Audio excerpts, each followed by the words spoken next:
Et on termine notre émission avec Fenêtre sur l'emploi, avec une étude passionnante réalisée par Avenir Actif sur les Français. Alors, est-ce qu'ils ont envie de bouger? Est-ce qu'ils sont un peu aventuriers ou est-ce qu'ils cherchent à se sécuriser? On en parle avec vous, Éric Soubrane, ravi de vous accueillir. Vous êtes représentant du réseau national Avenir Actif, chef de projet, et vous avez sous le bras ce baromètre 2025 sur l'évolution professionnelle. Un peu plus de 4800 actifs qui ont été interrogés.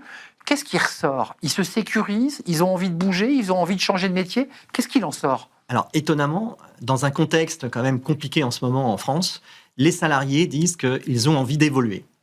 82% des salariés nous disent que dans les 2 années à venir, ils veulent évoluer ou changer de job.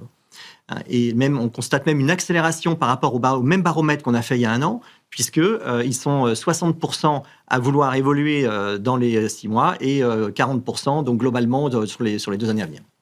Ça nécessite de l'analyser. Ils veulent bouger, ils se sentent mal dans le poste dans lequel ils sont, il semble que ce poste va disparaître. Quels sont les éléments qui leur donnent envie de bouger? Alors, il y a un contexte effectivement très nouveau qui se développe ces dernières années. Déjà, il y a l'émergence de l'intelligence artificielle qui motive un grand nombre de salariés à se dire « il faut que j'évolue, il faut que j'adapte mes compétences ». Donc ça, c'est un élément important. Et puis, il y a aussi toutes les réformes liées à l'emploi.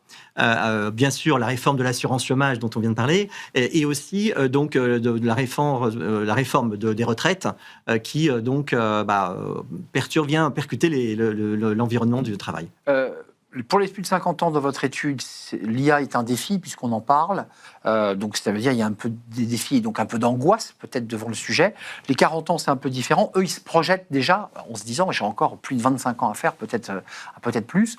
Il faut que je m'embarque dans le sujet ». C'est bien ça. Absolument. Jusqu'à 40-45 ans, les salariés se disent finalement l'intelligence artificielle, c'est une opportunité. Tout ça, ça va bouger et donc ils ont cette appétence à vouloir se former. À partir de 50 ans, c'est effectivement, vous l'avez très bien dit, plus un défi de se dire voilà, comment je vais adapter mes compétences pour les 14-15 années qu'il me reste peut-être à travailler.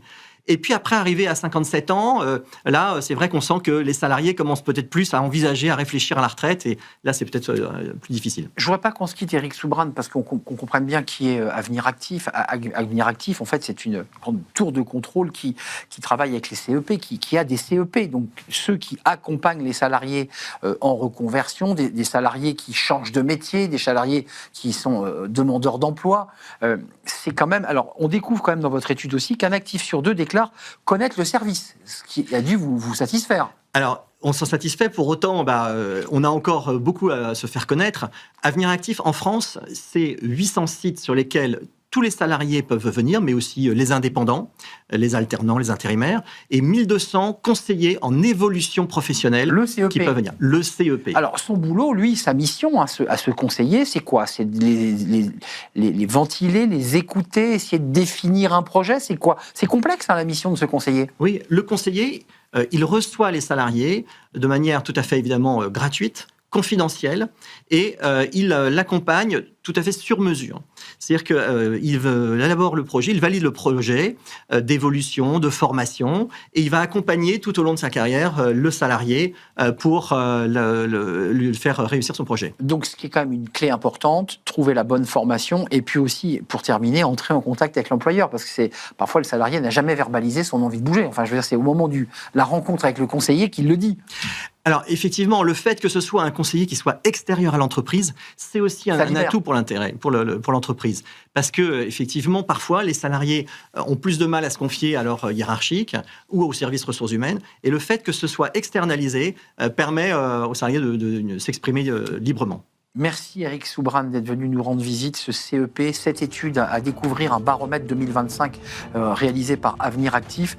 Vous êtes chef de projet représentant national d'Avenir Actif avec tous ces conseillers disséminés partout en France. Merci à vous, merci à toute l'équipe qui m'a accompagné, Charles à la réalisation aujourd'hui. Je salue Paul évidemment et je salue Nicolas Juchat, le programmateur de cette émission. Merci à vous, merci de votre fidélité, merci de l'intérêt que vous portez à notre émission. Je vous dis à très bientôt, bye bye.